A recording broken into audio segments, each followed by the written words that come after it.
నాకు విచిత్రం ఏంటంటే నువ్వు చిన్నప్పటి నుంచి తెలుసు, నరేష్ చిన్నప్పటి నుంచి తెలుసు. అవునండి. అవును. మీరిద్దరు అసలు ఎప్పుడు కాంట్రవర్సీ‌లకి గాని, పేచీలకి గాని ఎళ్ళనోళ్ళు మీరసలు పచ్చగడ్డేస్తే మండిపోయే రేంజ్‌కి ఎందుకు శత్రుత్వం వచ్చింది మీకు? దానికి మీరే కారణం అండి. నేనా? నేనేం చేశాను మధ్యలో? క్లియర్‌గా ఒకసారి చెప్తే మీరు వినాలి. నేను ఉన్నదొన్నట్టు చెప్తాను. చెప్పు. అశ్వత్థామ అత కుంజర అన్నట్టు మేమేదో తప్పు చేసాము అన్నప్పుడు చిరంజీవి గారు కమిటీ పెట్టారు. అక్కడేదో ఫ్రాడ్ జరిగింది కమిటీ పెట్టకముందు మీరు కొట్టుకు సచ్చారు కదా! తర్వాత కదా కమిటీ సంగతి. ముందు చెప్పండి, తర్వాత నేను చెప్తాను. అంతా ఓకే అండి. మేము కొట్టుకు సచ్చామండి. వచ్చాక డబ్బులు తినేశారు శ్రీకాంత్, శివాజీ రాజా అని ఏదో వీళ్ళు అన్నారు. నరేష్ వాళ్ళు అన్నారు. అంటే బిజినెస్ క్లాస్‌లో వెళ్ళారు అన్నారు. ఓకే అండి. బిజినెస్ క్లాస్‌లో వెళ్ళారు అమెరికా. హీరోస్ బిజినెస్ క్లాస్‌లో రారన్న విషయం బయట ప్రజలు తెలియకపోవచ్చు, ఇండస్ట్రీలో అందరికీ తెలుసు. ఇప్పుడు మిమ్మల్ని తీసుకెళ్తే మామూలుగా తీసుకెళ్లారు కదండి ఎవరైనా. సరే పోనీ వదిలేద్దాం, నరేష్ అది అన్నాడు, దాని గురించి కూడా వదిలేద్దాం. చిరంజీవి గారు ఒక కమిటీ పెట్టారు. ఏమని? అసలు శ్రీకాంత్ మీద, శివాజీ రాజా మీద యవాన్ వచ్చింది కాబట్టి పెద్ద వాళ్ళందరూ కలిపి మిమ్మల్ని, సురేష్ బాబు గారిని, అరవింద్ గారిని, అందరినీ కలిసి ఒక కమిటీ పెట్టి ఈ కమిటీ మీరు ఏం జరిగింది అక్కడ చేయమన్నారు. మీరు వెళ్ళి మొత్తం అంతా చేసి వచ్చి నన్ను, నరేష్ని, శ్రీకాంత్ని అందరినీ రమ్మన్నారు. శ్రీకాంత్ రాలే, ఏదో షూటింగ్ కూడా ఎందుకు రాలేదు. ఆ రోజు నేను వచ్చా. ఆ రోజు మీరు చేయవలసిన పని ఏంటంటే, ఇదిగో ఏ తప్పు జరగలేదని మీరు చెప్పారు. అక్కడ ఏ తప్పు జరగలేదు, మేము కమిటీ ఉంది, పైసా కూడా మిస్యూజ్ అవ్వలేదు అని చెప్పారు. చెప్పి అక్కడ ఏం తప్పు జరగలేదు, అంత బాగానే ఉంది, శివాజీ మీద్దరు కలుసుకోండి అన్నారు. అది సింపుల్గా తెలిసారన్నయ్య మీరు.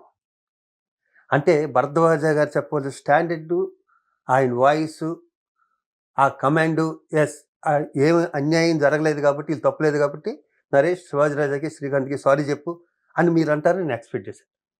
మీరు ఆ మాట అనలే. మీరు మెల్లిగా ఉన్నారు, అక్కడ ఏం జరగలేదు, వెళ్ళిపోయిందా, ఇద్దరు కలిసిపోండి, అయిపోయింది ప్రెస్ మీట్, ప్రెస్లో ఎవరు చాలే పదండి అన్నారు మీరు. ఆ విషయం, ఆ ఎమోషన్లో, నాకున్న టెంపర్గా ఎమోషన్లోనండి నేను మైక్ తీసుకుని మాట్లాడదాం అనుకున్నాను. కానీ మీ మీద, అక్కడ సురేష్ బాబు గారి మీద, పెద్దోళ్ళందరి మీద గౌరవం. ఎందుకంటే ఎవరెవరు స్టేజ్ మీద పెద్దోళ్ళు ఉన్నారో వాళ్ళందరూ నాకు క్యారెక్టర్లు ఇచ్చారు, నన్ను పైకి తీసుకొచ్చారు. మళ్ళీ వాళ్ళు ఎదురుగుండా, మీ అందరూ ఎదురుగుండా నేను మళ్ళీ మాట్లాడటం ఎందుకు, అయిపోయిందని రెచ్చగొట్టడం ఎందుకు అని చెప్పి నేను వెళ్ళిపోయాను. నాకన్నా తెలివైనోడు శ్రీకాంత్. అలా అంటే అలారా, మనల్ని ఇంత బ్యాడ్ చేశారు కదా, చేసినప్పుడు సారీ చెప్పించాలి కదా, ఇది ప్రజల్లోకి వెళ్ళదు కదా అన్నాడు. నాకు ఇప్పుడు శ్రీకాంతే కరెక్ట్ అనిపించింది. ఇదన్నా నేను ఫీలింగ్. అక్కడ జరిగింది అయితే ఆ రోజు మీరు స్ట్రాంగ్గా చెప్పుంటే ఇంకా జనాల్లోకి వీళ్ళు జెన్యూనిటీ అని తెలిసేది. అది తెలియకపోవటం ఏమైందంటే ఈరోజు మూవీ ఆర్టిస్ట్ ఈ పరిస్థితికి వచ్చింది. అంటే ఇప్పుడు అక్కడ ఏం జరుగుతుంది ఏం లేదు. క్లియర్ రిపోర్ట్ ఏంటంటే ఏం ఫ్రాడ్ ఏం లేదు దాంట్లో. ఒకరు సింపుల్, అసలు ఫ్రాడ్ అనేదాకా ఆలోచించడమే తప్పు నా లెక్క ప్రకారం. ఎందుకంటే మీరు 1,25,00,000 ఎంతో ఒకళ్ళకి కాంట్రాక్ట్ ఇచ్చారు. అవును, వాళ్ళు 1,25,00,000 మీకు ఇచ్చారు. మూవీ ఆర్టిస్ట్ అసోసియేషన్ అకౌంట్ అక్కడితో క్లోజ్ అయిపోయింది. అవునండి. వాళ్ళు 10 మందిని బిజినెస్ క్లాస్లో తీసుకెళ్లారా, లేకపోతే నడిచే వాళ్ళని తీసుకెళ్లారా, నా బోట్ వాళ్ళని తీసుకెళ్లారా, వీళ్ళకి సంబంధం లేదు. మూవీ ఆర్టిస్ట్ అసోసియేషన్ సంబంధం లేదు. మీకు సంబంధం ఎంతవరకు మీరు కాంట్రాక్ట్లో ఎవరెవరిని తీసుకెళ్ళమన్నారో, దేంట్లో తీసుకెళ్ళమన్నారో వాళ్ళని తీసుకురావడం, అక్కడ ప్రోగ్రామ్ చేయడం వరకు వాళ్ళకి సంబంధం, మీ డబ్బులు ఇవ్వడం సంబంధం. అది వాళ్ళు క్లియర్గా చేశారు. ఈ ఎలిగేషన్ ఏంటంటే మిగిలిన వాళ్ళని, నా బోట్ పని లేని వాళ్ళని కూడా బిజినెస్ క్లాస్లో తీసుకెళ్లారనో ఇంకోటి రకరకాలు ఉన్నాయి అన్ని. అది ఏదైనా కానీ తప్పు అని చెప్పేశాం. నేను యాజ్ ఎ ఫిల్మ్ ఇండస్ట్రీ మనిషిగా నరేష్ గారి తప్పు లేకపోతే నీ తప్పు, నరేష్ గారి ఇప్పుడు అది తప్పు లేదు అని, తప్పే జరగలేదు అన్నప్పుడు నరేష్ కామెంట్ తప్పునే కదా అని అర్థం. అంటే నర్మగర్భంగా చెప్పాం, నువ్వు చెప్పినట్టు అశ్వత్థామ హతాలాగానే చెప్పాం. ఎందుకంటే ఒకళ్ళని ఇన్సల్ట్ చేయటం అనవసరం. ఇప్పుడు ఇద్దరు కావాల్సిన వాళ్ళు, ఇండస్ట్రీకి ఇద్దరు కావాల్సిన వాళ్ళు. ఇప్పుడు నువ్వు అద్భుతంగా చేసావు, మూవీ ఆర్టిస్ట్ అసోసియేషన్ ప్రెసిడెంట్గా అద్భుతంగా చేసావు అంతకుముందు. అప్పటికి ఇంకా ప్రెసిడెంటే కదా. అతను ఇండస్ట్రీలో మొదటి నుంచి ఉన్నాడు, మంచి ఆర్టిస్టు, మంచి పిల్లాడు, బాగున్నాడు కదా. ఎందుకు ఇప్పుడు నేను అతన్ని క్షమాపణ చెప్పు ఇంకోటో, అసలు మాకు ఐడియా రాలి. సారీ, ఈ విషయం చెప్పాలంటే మాకెవ్వళ్ళకి ఐడియా రాల. అలా చెప్పిద్దామనే ఆలోచన అయితే మాకు రాలేదు.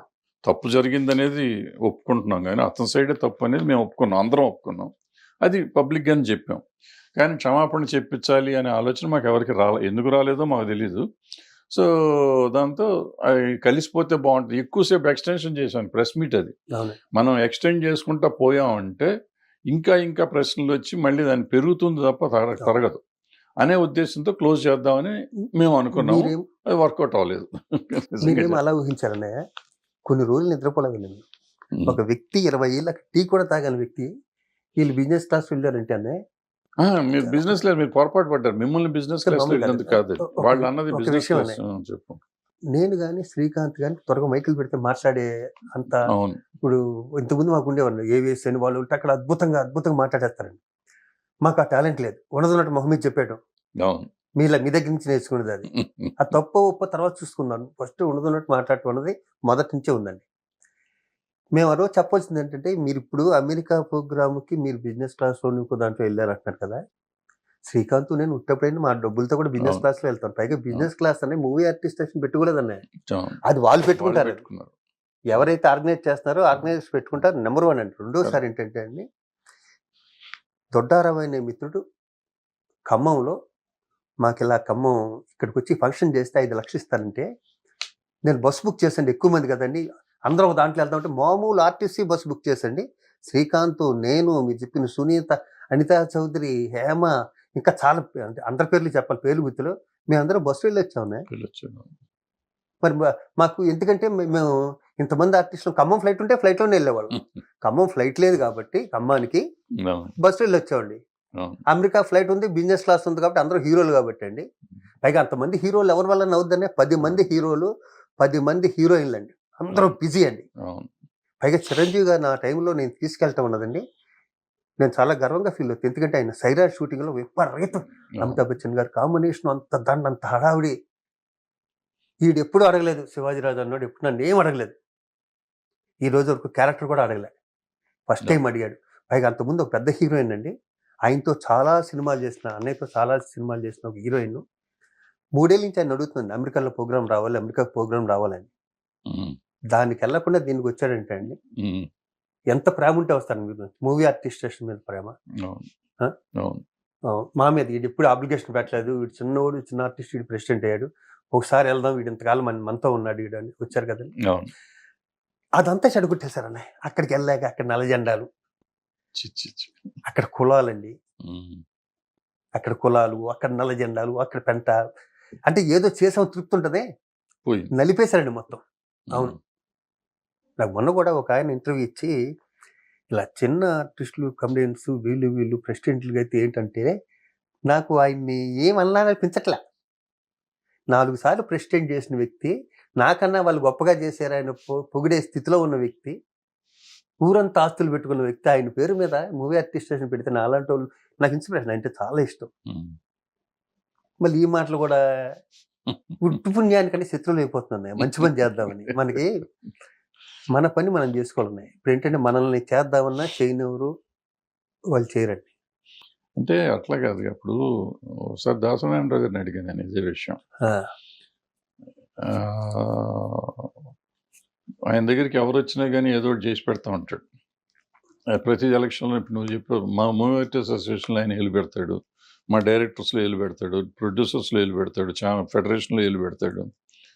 ఇవన్నీ చూసి ఒకరోజు కూర్చోబెట్టి, సార్ మీకు ఎందుకండి ఇదంతాను, మీకు తెలుసా, మీరు మీ ఇంట్లోకి వచ్చి మీ కాళ్ళకి దండం పెట్టి ఆ తలుపు దాటక ముందు మనకి వినపడతా ఉండగా మిమ్మల్ని కామెంట్ చేస్తారు, బూత్ కామెంట్ చేస్తారు, తెలుసు, విన్నా నాకు తెలుసు అన్నారు.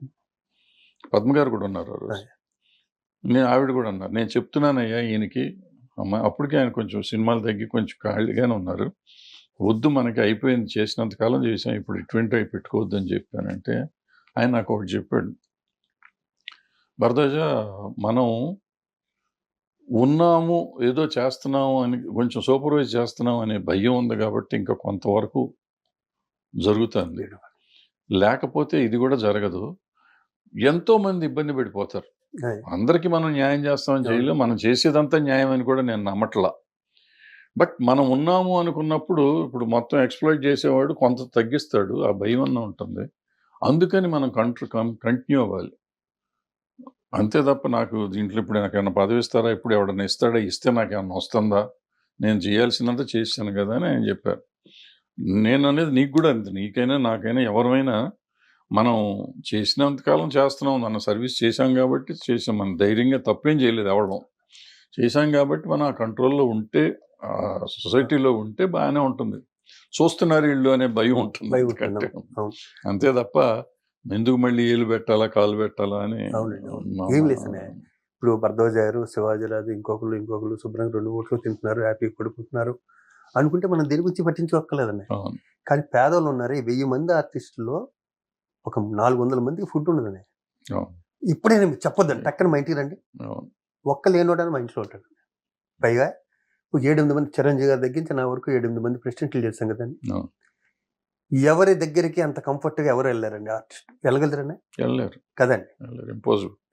నా దగ్గరికి వచ్చి నేను లోపల బెడ్రూమ్లో ఉంటే ఫ్రిడ్జ్లో వాటర్ తీసుకొచ్చి మళ్ళీ హాల్లో కూర్చునే అంత క్లోజ్ అని నేను చెప్పి 400 మందికి ఉందండి. అంటే వాళ్ళు ఏంటంటే నన్ను ఒక ఆర్టిస్ట్ గాను, ఒక ప్రెసిడెంట్ గాను చూడండి. శివాజీరాజు అన్నాడు లేని ఆర్టిస్టులు ఎవరు ఉన్నారో ఆ ఫ్యామిలీ మెంబర్ గాని చూస్తారు. లేకపోతే నేను ఎలా అవుతానండి ప్రెసిడెంట్? ఇన్ని దాటుకుని, ఇన్ని హడ్డిన్స్, ఇన్ని ట్యాంకలో, ఇంత మొదలను దాటుకుని, మూవీ ఆర్టిస్టేషన్లో ఇన్ని రాజకీయాలు దాటుకునండి, ఫైనాన్షియల్గా స్ట్రాంగ్గా లేని వ్యక్తి, అంత పెద్ద హీరోగా ఎలగబెట్టింది ఏమీ లేని వ్యక్తి అక్కడ ప్రెసిడెంట్ అవడం ఇంపాసిబుల్ అండి. ఇంపాసిబుల్. పైగా యునానిమస్గా అవటం ఇంకా ఇంపాసిబుల్. ఏ విధంగానే నా ప్లస్ పాయింట్లు లేవండి అక్కడ. మీరు కులం అనుకోండి, ఇంకోటి అనుకోండి, ఫ్రాంక్గా మాట్లాడుకుందాం, అన్ని మైనస్ రా. ఫైనాన్స్గా, ఓ ఇమేజ్గా, కులం వైజ్, క్యాస్ట్ వైజ్గా ఎలా చూసినా మైనస్లే. ప్రెసిడెంట్ ఏంటంటే నా మీద నమ్మకం పెట్టే కదండి. మీ మీద ఏ నమ్మకం ఉంటే అన్న ఇన్ని పోస్టులు చేశారు మీరు. మీకు చాలా పెద్దోళ్ళు ఉన్నారు, పెద్ద ప్రొడ్యూసర్లు ఉన్నారు, పెద్దోళ్ళు ఉన్నారు. దాసనాథ్ పెద్దోళ్ళు ఎవరు ఉన్నారండి ఇండస్ట్రీలో? వాళ్ళు కూడా ఢీకొన్న వాళ్ళు కదా మీరు. నేను కూడా రివర్స్ అయిన ఉన్నా కదానికి. లాస్ట్ మూమెంట్లోనండి ఆయన హాస్పిటల్లో ఉండగా నాకు ఎంత గుర్తు, 2 చేతుల్లో పట్టుకుని ఇంత మంచోడు నిన్నాళ్ళు ఎలా వదిలేసుకున్నాను రా నేను అన్నాడండి. ప్రతిరోజు ఇల్లు ఉన్నాను కిమ్స్ హాస్పిటల్ ఉంటే, ప్రతి ఎక్కడ షూటింగ్ అయినా సరే. ఆ టైంలో నాది అమ్మమ్మ గారికి లేదు షూటింగ్ జరుగుతుంటే ఇలా ఇల్లండి, ఇటు నుంచి అలా ఫిలిం సిటీకి వెళ్ళామండి. ఆయన వాళ్ళని అడిగేవాడండి, సుధాకర్ గారు ఎవరు? సుధాకర్ వేరే ఎవరు ఉండేవారు. ఇవాళ ఏంటి రాజా రాలేదు, ఆయనతోనే అందరికీ స్కూటర్లు ఇప్పించానండి. ఏంటి ఆయన బెడ్ మించి బయటకు వచ్చి కూర్చుంటే మన నాయుడు వీళ్ళందరూ ఉంటారు కదండి, వాళ్ళందరినీ తీసుకెళ్ళి లాస్ట్ మినిట్లో మాత్రం ఆయన ఎంత గొప్ప కూడా ఆయన పోయేగా తెలిసింది. విచిత్రం ఏంటంటే హిట్ టీవీ యాప్, ఇందులో short news, live news, entertainment shows, movies, digital magazines తో పాటు మీ జిల్లా వార్తలను కూడా ఫ్రీగా చూడొచ్చు. అంతేకాదు కేజీ నుంచి పీజీ వరకు విద్యార్థులకు స్కాలర్షిప్ కూడా అందిస్తున్నాం. ప్రతి వారం 10 మందికి లక్కీ డ్రా ద్వారా ఒక్కొక్కరికి 10,000 రూపాయలు అందిస్తున్నాం.